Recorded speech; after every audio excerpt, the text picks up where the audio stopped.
And hello, everyone, and welcome to Get a Grip with Coach Elex. It is Friday. We're coming to you from our Cape Cod. You forgot where we are?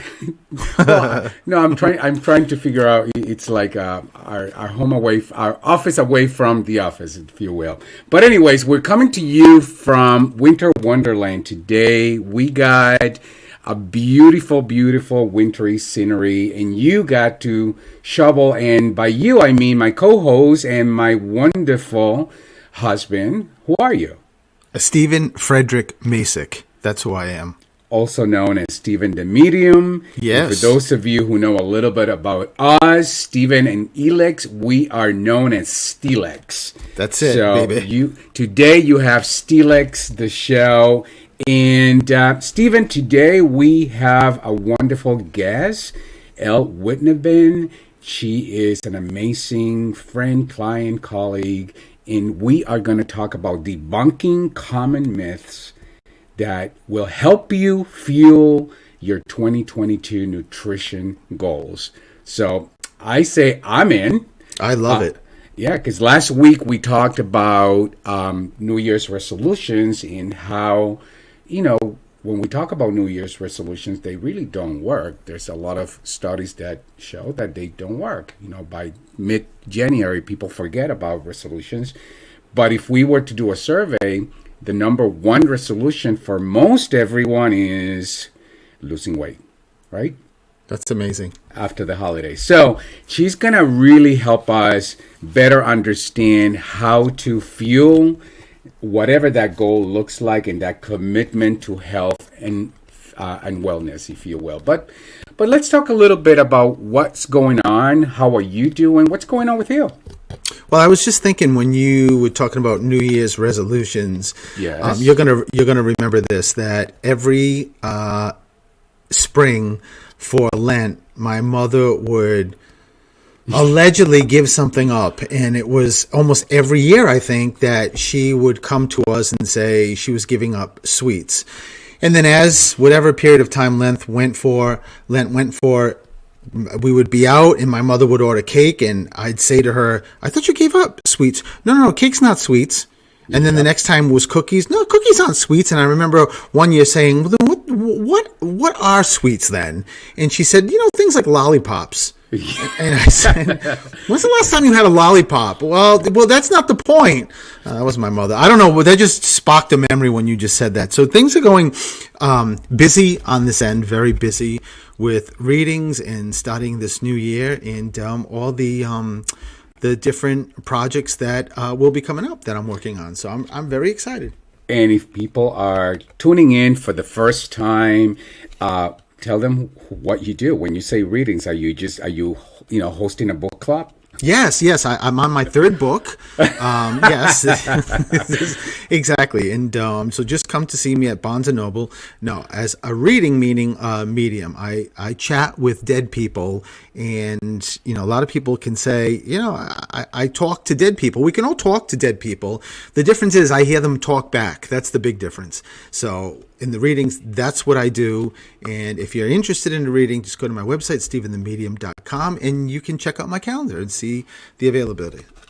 And he'll be the first person that you can say he's an attorney by day and he's a medium by night. He talks to dead people. So, that's quite the resume you got, Stephen. That is. Absolutely. But also, I know you love the snow, so I know this is your wheelhouse. And you just did a little shoveling outside. How was it out there? Because I just watched you from the inside. I'm not. Well, this morning when I woke up before anybody, and I fed the dogs, and I was hanging and having breakfast. I was thinking I need to post, a picture of the beautiful white scenery and say, Daddy's been waiting for you. Because I think, as you say, Alex, I really am a part polar bear. This winter, I live and breathe it. And, you'll never hear me complain about shoveling. And you know that of almost 29 years. Or the winter, or you'll hear me complaining about heat. I do that all the time. But I don't complain about the winter because I love it. So it was beautiful. It was beautiful. Out there, I had my earbuds in. I was jamming as I was shoveling. So, and down here at the Cape, it was, I don't know, if I had to estimate, I'd probably say 3 inches, but it was heavy. It was definitely heavy because there was like some mixing going on at some point. So it was not like a light, fluffy snow. But because I didn't run today because of the weather, I got a workout. So it was all good. And I didn't. So I'm definitely going to have to pay close attention to what Elle has to say about nutrition, because I didn't work out. I stayed in, and I've been snacking all morning. Healthy snacking, though. Healthy snacking. You're on Elle's you-know-what list. Just saying. I know. Don't mention it. She may be listening, and she'll probably she'll be coaching me very soon in regards to getting my health up to par. But listen, I was we haven't had an opportunity to talk to our listeners since New Year's, right? Right. This is the first one. This is the first show of the New Year. So Happy New Year to everyone. And is it really the first show since the New Year? Oh, yeah, it is. Yeah. That's right, because it was New Year's Eve when we had our last show. So again, happy New Year to all of you. But I was telling our producer today. Our producer is our general manager, Jim, because our regular producer, Mark, I didn't want him on the road, so we kept him at home, and Jim was gracious enough to say, I'll be able to produce the show for you. So thanks to Jim for being at the station, producing the show, rain, snow, shine, no matter what. He's always there. But anyways, I was telling him the story that New Year's Eve, we talked about what we did for New Year's Eve, and we kept it low key, of course, and we went to this early dinner, just you, my mom, and myself. And I was telling him how my mom, my 96-year-old mom, was the one insisting in waiting till midnight to watch the ball drop New Year's Eve in New York. So I'm like, oh my God, like she's the oldest one, but would you say she was the most energized waiting for midnight on New Year's Eve? Well, she was not only the most energized, she didn't nap, and you and I napped. Like after we got back from dinner, both of us napped. And she is the 96-year-old, not napping, watching TV until midnight, and just all excited about, and it was like as the countdown was coming, like a minute before midnight, you see her moving the blanket off her legs, and she's got to get up, and she's got to, because she's got to be standing to hug us and bring in the new year. Yeah, that woman's energy is just what was it? I don't know. Was it 2 nights ago? We have a ritual, the three of us, me, Elix, and Consuelo, that we watch Lawrence Welk together. She loves Lawrence Welk, and I love it because growing up as a kid, my father, before he passed away, every weekend, I think it was Saturday night, would have Lawrence Welk on. There's no way Lawrence Welk wasn't on. And then after my dad passed away, my mother used to watch it. So it's just beautiful memories for me. But Consuelo loves it. We went down one night. I think I had some readings later. And it was about 8 or so. We went down to see Consuelo, and she was already laying in bed doing her crossword puzzles. And, you think she's all set. She's doing her crossword puzzle. She's in bed. And Elix said, we were going to put on, there's a new Lawrence Welk. I've never seen a 96-year-old get out of bed so fast. She just got out, like, right, Elix? Yeah, like, this is, she doesn't care. No. She was ready to rock and roll.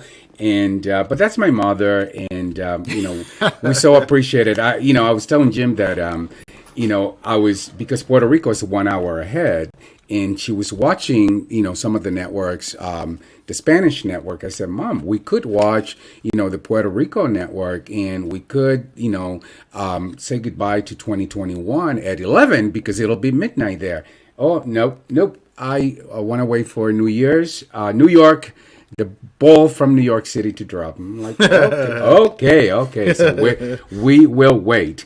But Stephen, getting back to today's conversation about really, paying attention to, what's important in regards to your 2022 nutritional goals.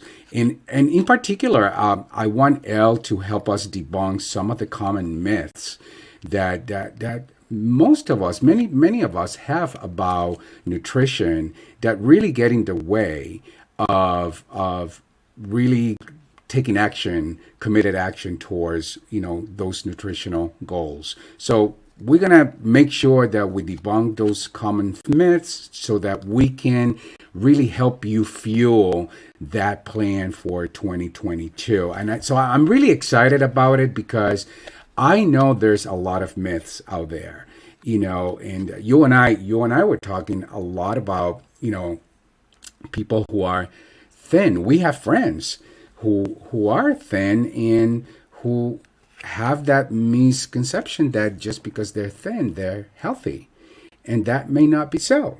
We've actually seen that they're not healthy.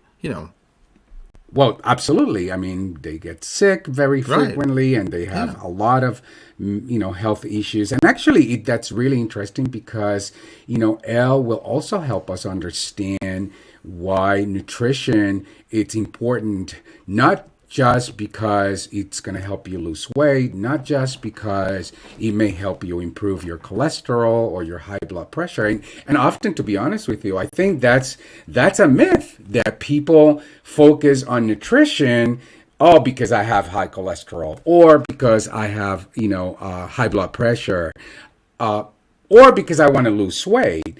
But they miss that a healthy diet, a healthy nutrition plan will help you across the board deal with any medical condition. And that's really what Elle does day in and day out. So I'm really fascinated to dive in, in the conversation with her. And I hope that our listeners are going to grab notes and, and pay attention, because this conversation can really help any of you who have this New Year resolution, or what I like to call it, a commitment to health and wellness for 2022.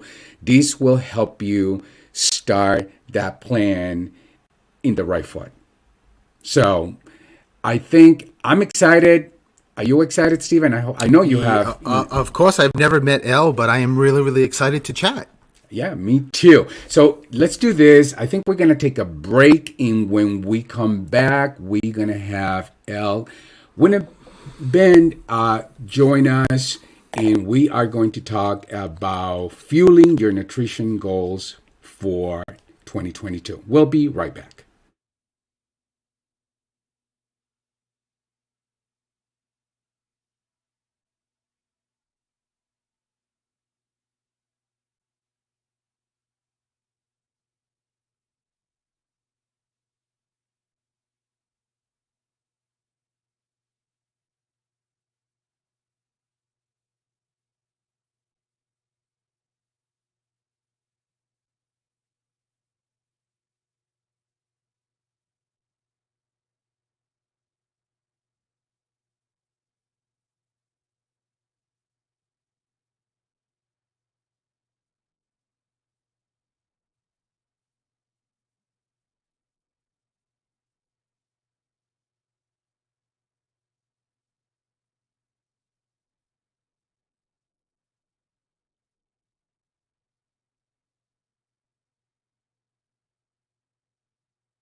And hello, everyone, and welcome back to Get a Grip with Coach Elix.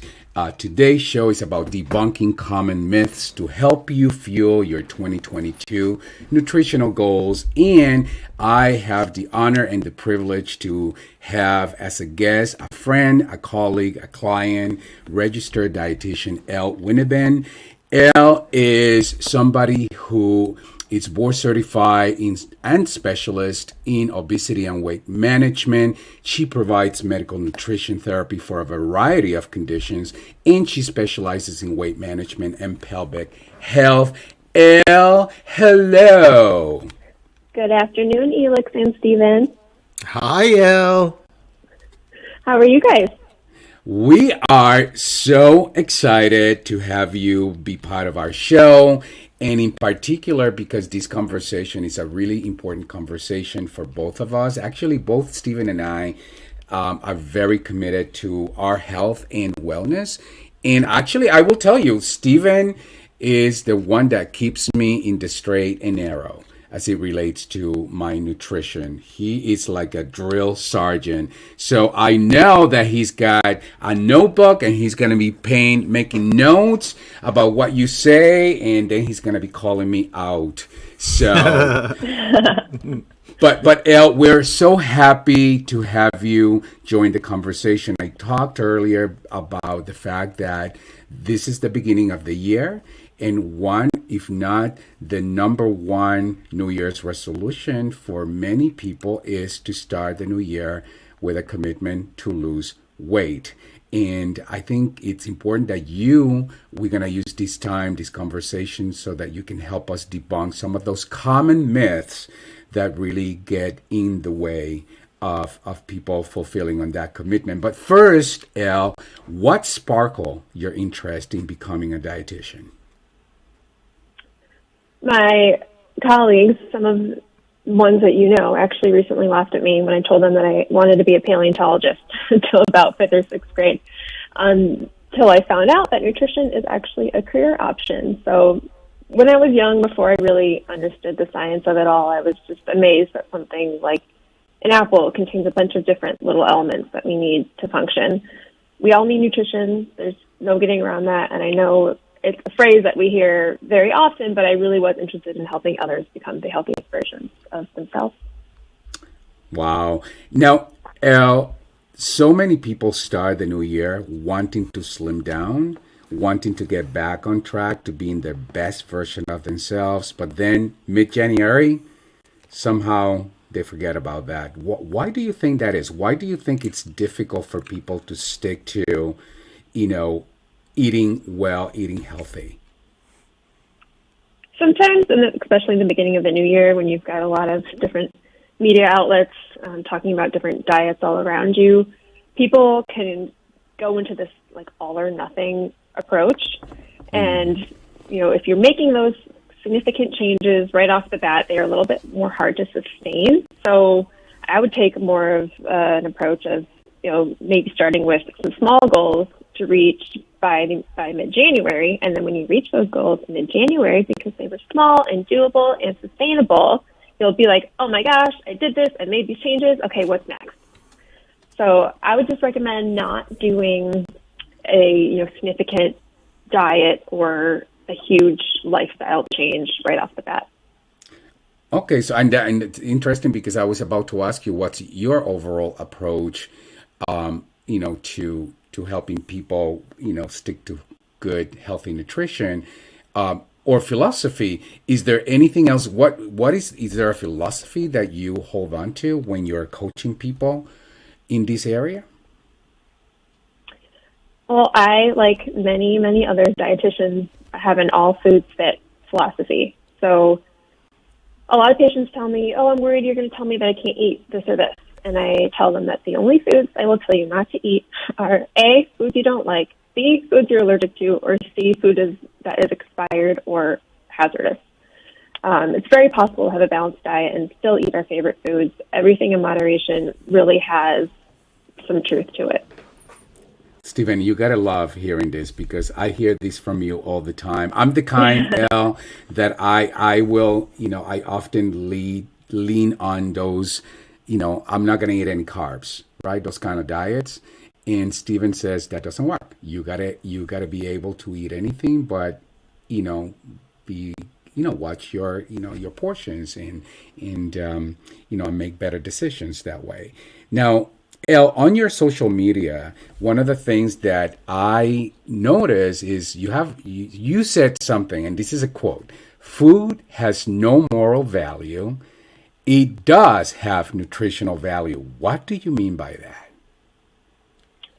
Yes, this is one of my favorite things to say.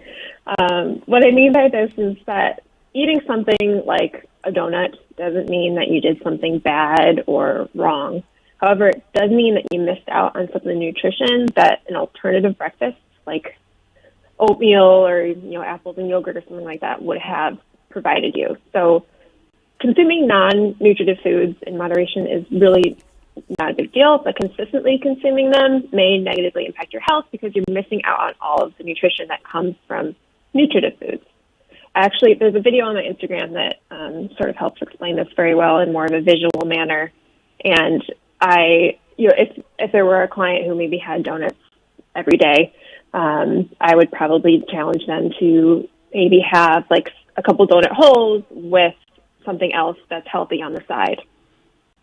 Is it okay to have a donut like once a month? Absolutely, yes. I have a donut once a month, at least. You're also very, thin and healthy looking, Elle. I'm just saying, but I love donuts. So, Stephen, it's okay to have a donut once a month. Just make sure you write that note down. Now, one of the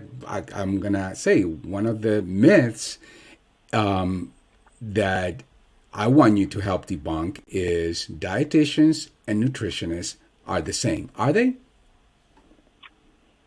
Yes and no. So dietitians are nutritionists, but nutritionists are not dietitians. And what I mean by that is that most states do not have any sort of legislature that prevents a person from calling themselves a nutritionist. However, to hold the title of registered dietitian, you have to have at least a bachelor's degree. You need to get something called a DPD certificate. You need over 1,200 hours of supervised practice, and you need to pass a really intensive exam. And actually, most dietitians have their master's degrees, and starting in 2024, it's a requirement for all new grads to have their master's degrees. So this, being a registered dietitian is a protected title based on having, certain requirements in your experience and your education and training. I had no idea, by the way. Yeah. I actually thought it was the same. No, and so you also might see there's registered dietitian nutritionists and registered dietitians, and it's actually the same thing. It's just someone might prefer to use the term registered dietitian nutritionist instead of just registered dietitian, but they have equal qualifications. Now, myth number 2, and I am very interested in this one because you actually helped me understand this from a whole new perspective, given the work that you do for Greater Boston Urology. Registered dietitians only see patients who are struggling with weight management. Is that so? Definitely not. Kind of just like how doctors have different specialties, so do dietitians. So dietitians you can work to get an extra certification in areas such as geriatrics, pediatrics, sports nutrition, diabetes, kidney disease, and weight management is also one of them, which is the certification that I have. But we help manage a bunch of different conditions other than weight management, and dietitians are, a vital part of some conditions such as kidney disease and diabetes. And I have a special interest in urology and pelvic health. So I help people who have kidney stones or overactive bladder syndrome. I can help them maybe reduce the risk of getting another future stone or reducing the symptoms from overactive bladder. And there are so many things that nutrition can really help manage. Well, give me an example of that, though. Like, what would you, if somebody had kidney stones, what is it something that they shouldn't be doing or eating as it relates to their nutrition? Well, it depends because there's 4 different types of kidney stones. The most common one are calcium oxalate stones. So in that case, you actually want to balance the amount of calcium that you're eating with the amount of oxalates that you're eating. And based off of their urinalysis, it can also help us pinpoint exactly what is high or abnormal in their urine. So if somebody has a high uric acid level. Okay, well, then we're going to have them add more fruits and vegetables to change the pH of their urine. So it really just kind of depends on that person, the type of kidney stone, and what their urinalysis looks like. And then from that, I can help them make changes to help reduce their risk of a future stone. So in essence, what you're really, one of the things that I'm hearing is that good nutrition can really impact your overall health. No matter, absolutely. It's not just about high cholesterol or diabetes or high blood pressure. I mean, whatever condition you may be confronted by, a good nutrition is always going to help you recover quicker and get better, right? Yeah, and it can be preventative too. So, maybe you're a healthy adult and just eating good nutrition can help prevent things like heart disease and high blood pressure and kidney disease and diabetes. So there's nothing bad about eating well. Wow, that's so fascinating. Stephen, I hope you are just really as excited as I am listening to Elle debunk some of these myths. And I'm excited to continue the conversation with you, Elle. But you know what? We're going to take a break.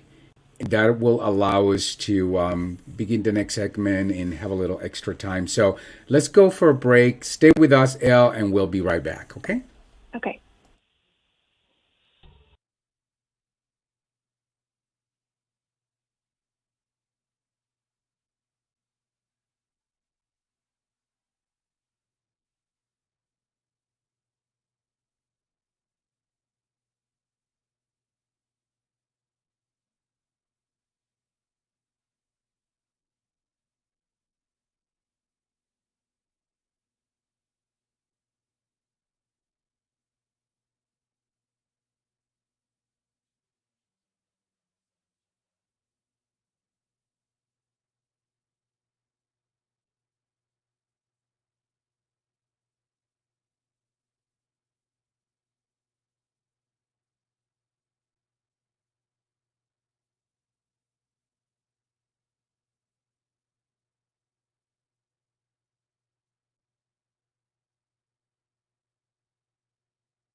And hello, everyone, and welcome back to Get a Grip with Coach Elix. I am your host, Coach Elix, and with me is my wonderful co-host, Stephen, the medium. Stephen, the medium's in the house. And today we have a wonderful guest. We have Elle Whitneben, who's a registered dietitian and a board-certified specialist in obesity and weight management. And Elle is helping us debunk common myths to help you fuel your 2022 nutritional goals.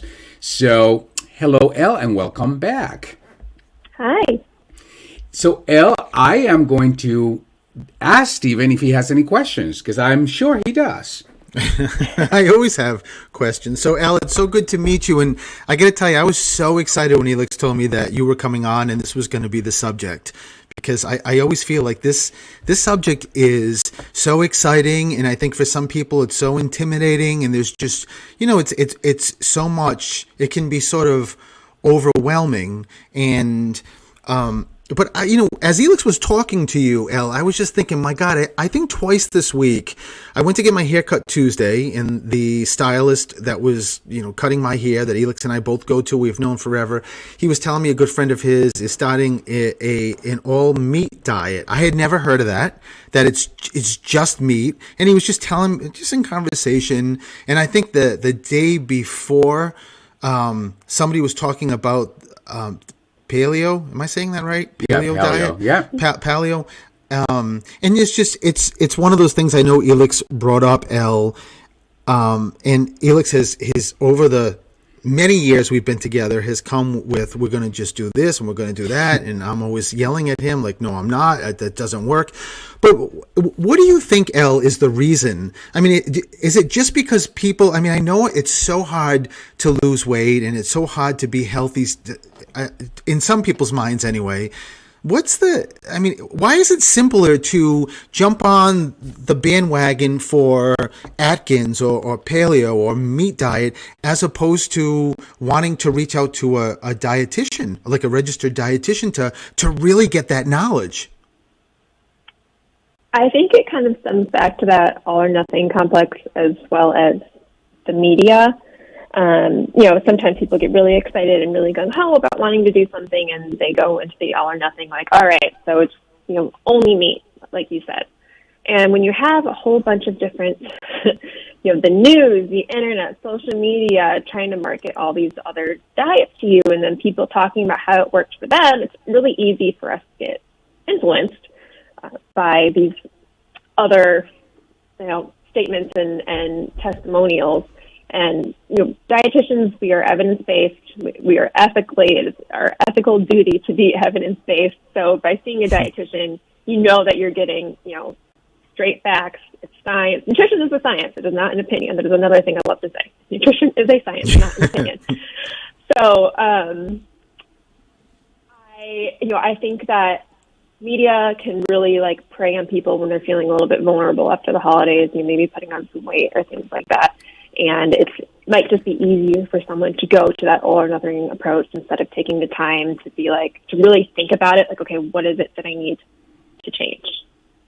I love that. I love that answer, Ellen. And I think for some people, I know for myself, a number of years ago, trying to figure this all out. And I remember looking at a particular product, and this one was higher in sugar, but lower in calories, or vice versa. And sometimes it is definitely overwhelming. It's just like you just stare at all these products and think, oh my God, what is the right one? What's the best one? It's hard. It's just, sometimes it's really hard to figure it out. And sometimes I still get kind of caught in that. I got to watch my cholesterol, but I got to watch my blood pressure with salt and sodium, and this is higher in sodium, but this is lower in sodium, but this is higher in fat.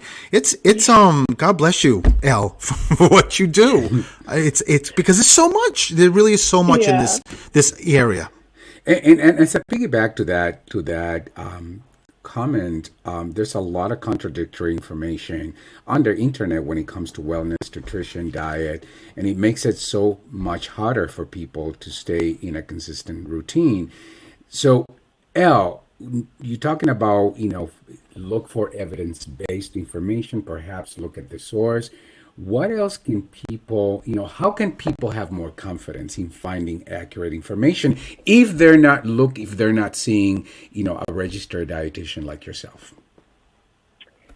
one of my favorite tips that I give to my patients is that anytime you are going to Google any sort of nutrition question or topic, end your Google search with registered dietitian, because most likely there is either an article or maybe a registered dietitian's blog where they're talking about the topic, and so you know you're getting that reliable information.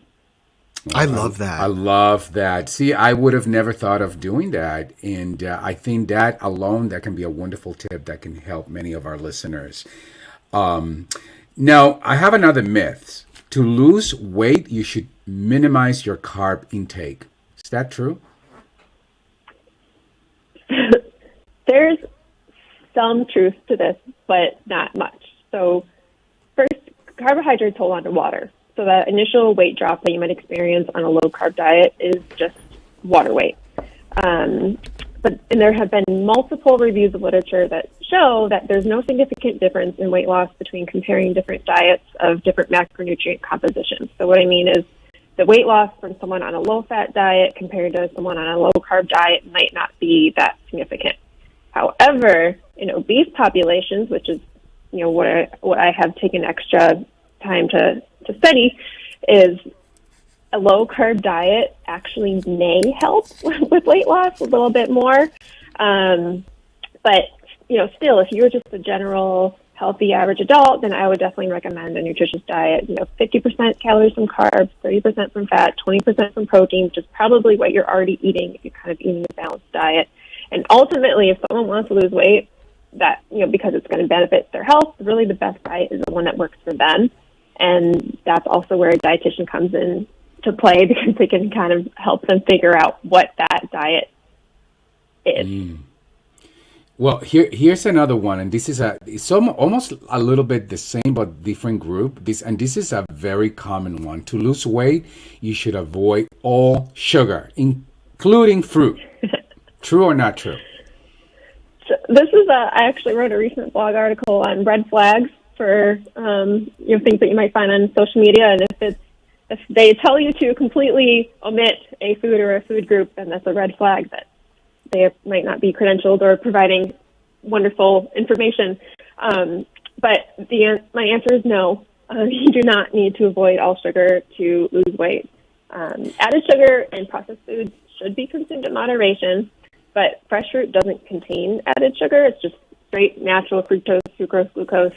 So fruit also contains vitamins, minerals, antioxidants, and fiber, which are all beneficial to us. So you don't need to avoid eating sugar to lose weight. I love that. I would recommend. Yeah, I love that, especially with fruit. I'm a huge fruit person, and sometimes that's in the back of my mind because I wake up every single morning having a grapefruit, and then during the day we'll grab berries and blackberries and blueberries and pomegranate seeds and just think, is this too much sugar? But it's been working so far. Yeah. So and Al, he feeds me fruit every day, because I'm usually, he's the one that will bring me a yogurt with fruit and a little honey, and it's really wonderful. He takes very good care of me. Now, here's one that may be controversial. People do not send me emails or letters or texts protesting, my radio show, but this could be a myth nevertheless. Gluten-free and vegetarian diets are healthier than diets that include meat. True or false? So this really depends on what someone's diet actually looks like. Obviously, many, many heart health studies favor vegetarian diets because they're lower in fat. You can't eat cholesterol if you're not eating animals. Well, I guess if you still eat cheese, you can eat cholesterol, but for obvious reasons, a vegetarian diet might help someone who is prone to heart disease. However, you can also eat a vegetarian diet that's like all Oreos and tofu and pasta, and that's not really going to help you either. So it really kind of depends on what that person's vegetarian diet looks like. If you are someone who just eats an omnivore diet and it's lean proteins and whole grains and fruits and vegetables, you're most likely going to have a lower risk of heart disease than somebody who's eating pasta and Oreos all day. As for gluten-free, if unless somebody has celiac disease or a wheat intolerance, there really isn't any need to eat gluten-free. And in fact, eating gluten-free can rob you of some important vitamins, especially some B vitamins. So there actually might be a downside to eating gluten-free for that reason. Does that answer the question? Yeah, I didn't know that. Stephen, did you know that? No, but I love hearing it. Yeah, I think that's super, super good to know. One more, and then we're going to take another break. Elle, this is, I swear to God, I am so fascinated by this. It's incredible. But you and I had this is another hot button for those of you listening. But, we are in the midst of a COVID pandemic. And what you said to me, that one of the things that you've heard recently often is people using supplements, as a way to battle COVID. You talked about, which supplement was it, the one that you talked about before, Elle? Was it I zinc? mentioned zinc when we were talking yesterday. Yes. So why is that not a good idea? Tell people.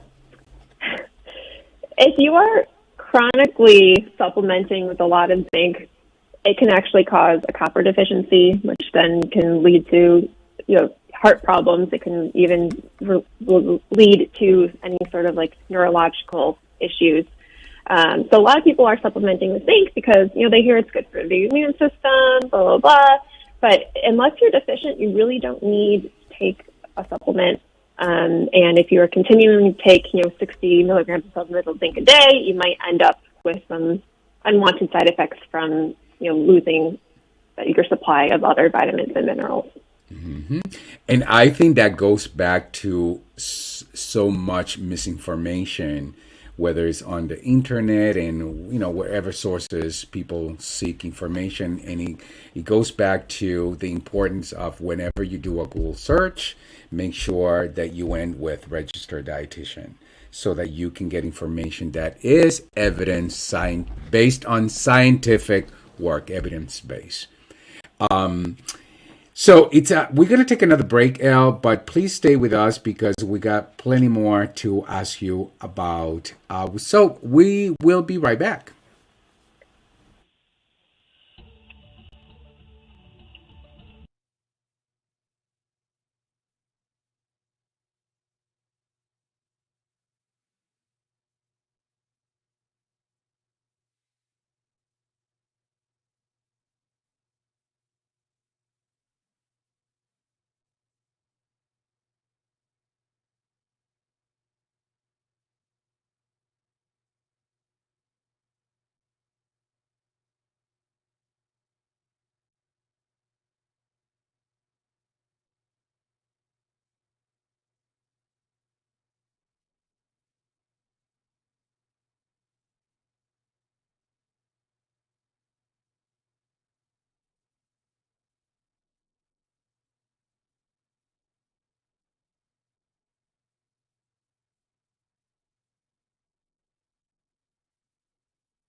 And hello, everyone, and welcome back to Get a Grip with Coach Elex. I am your host, Coach Elex. With me, my wonderful co-host, Stephen the Medium. Stephen the Medium, and we have a wonderful guest today, Elle Whitnavan, who's a registered dietitian, board-certified specialist in obesity and weight management. And Elle is debunking common myths that will help you fuel your 2022 nutritional goals. And frankly, I am learning a whole lot from this conversation today. And I can tell you, Elle, I think we're going to need part two of the show. So you may have to start looking at your calendar for another show with me. But having said that, I think Stephen has another question for you. Well, we definitely need Elle back. We have to. This is so great, Elle. But you know what? I was curious about something that on TV, on social media, right now, there's so many of these TV shows popping up, like My 600-Pound Life, and just a variety, I think, of shows.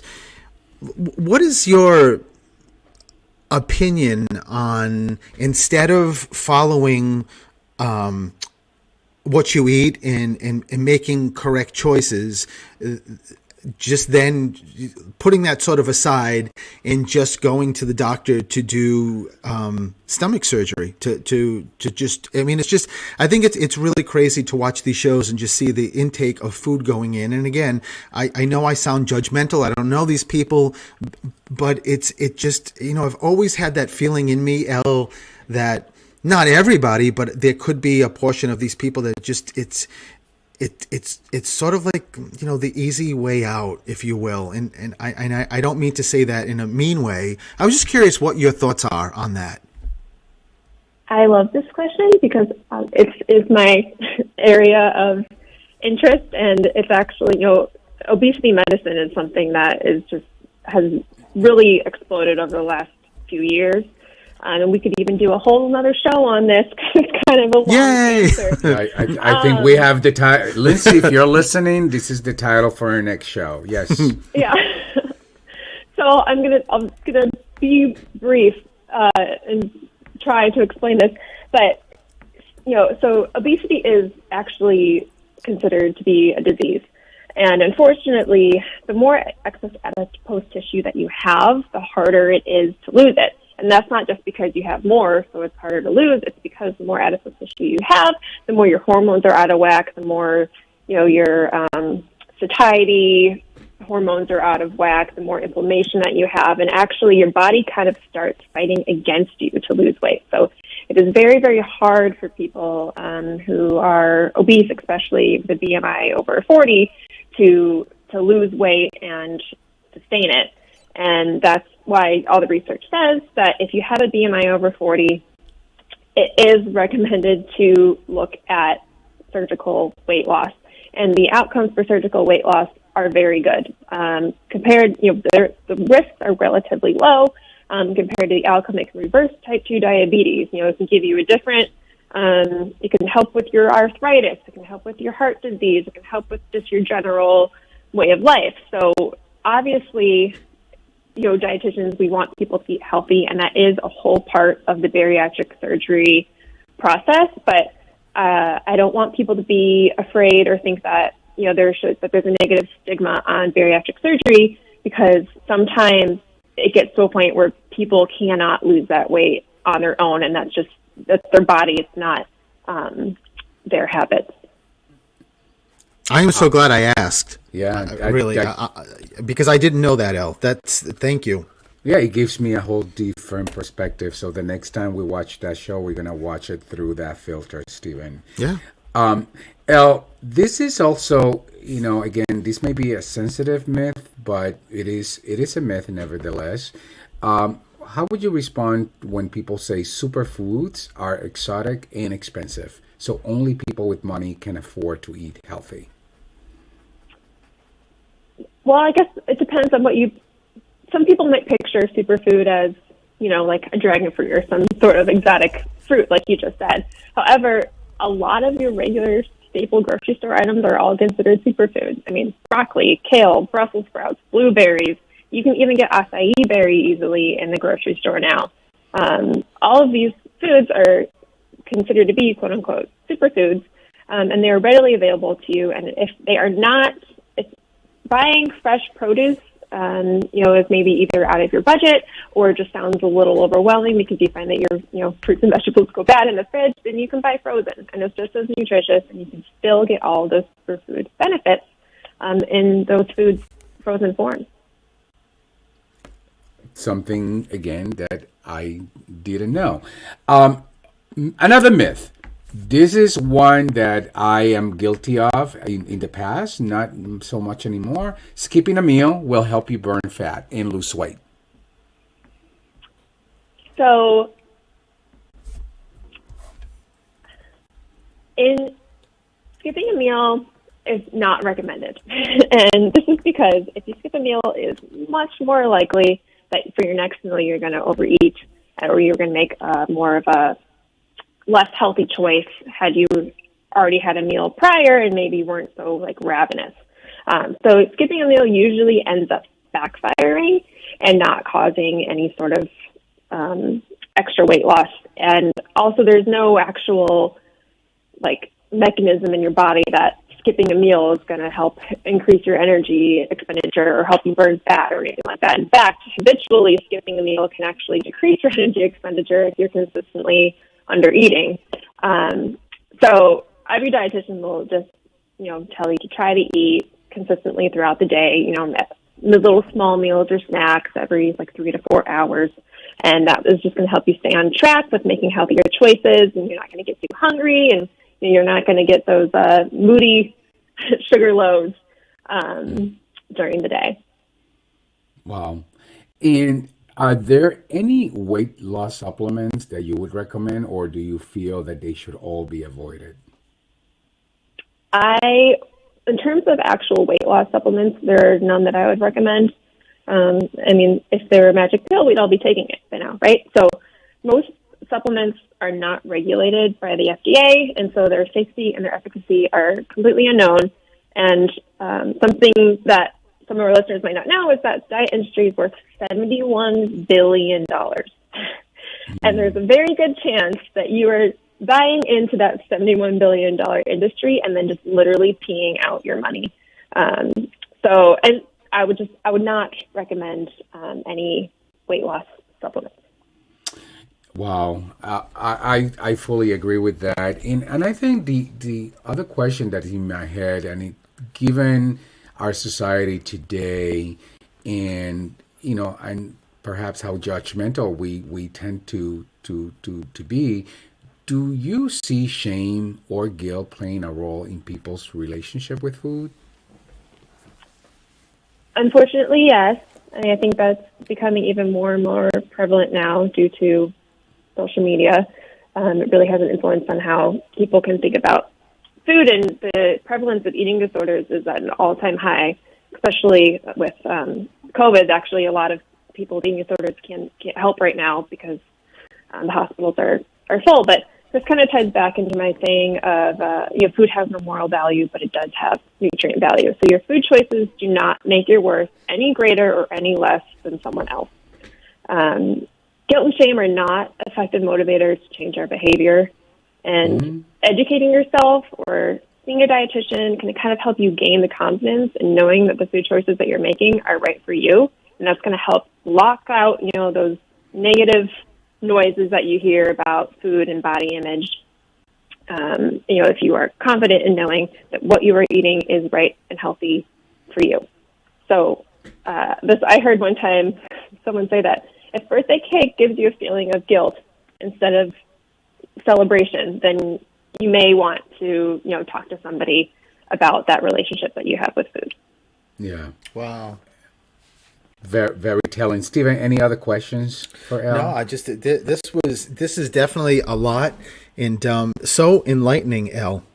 It's fascinating. I think we've learned so much. Elle, for people who are listening, and this is the first time listening to a registered dietitian, this is the first time that they're really connecting, the information you've given them to perhaps, how to be better, how to eat better for themselves. What would you say to them? What advice do you have to them? I would stick with, making small, sustainable changes if you are looking to make healthy changes to your diet. If you are confused by, the media, different things that you hear, then definitely ask your doctor for a referral to a dietitian. Most dietitians are in network with most insurances, so it's definitely worth looking to see if that is an option for you. And if not, like I said, you can always look at different registered dietitian blogs because we write about so many different topics. I have a blog. It's rather new, so I only have 3 posts at the moment. But you can go to www.eatingwellwithL.com if you want to read some of the things I have to say in the future. But Elle, if it's not covered by insurance, I think this is something worth investing in. What would you say it's the average out-of-pocket cost for somebody to see a registered dietitian and pay out of their pocket? So I love that you said that because there is huge value in seeing a dietitian. I mean, especially pre-diabetes is like the best example. If you're pre-diabetic and you can see a dietitian, they can literally help you reverse your diabetes. And that's huge. That's worth way more money than any, long-term visits to your endocrinologist and your insulin are going to cost you. But so usually out-of-pocket costs go by what Medicare charges.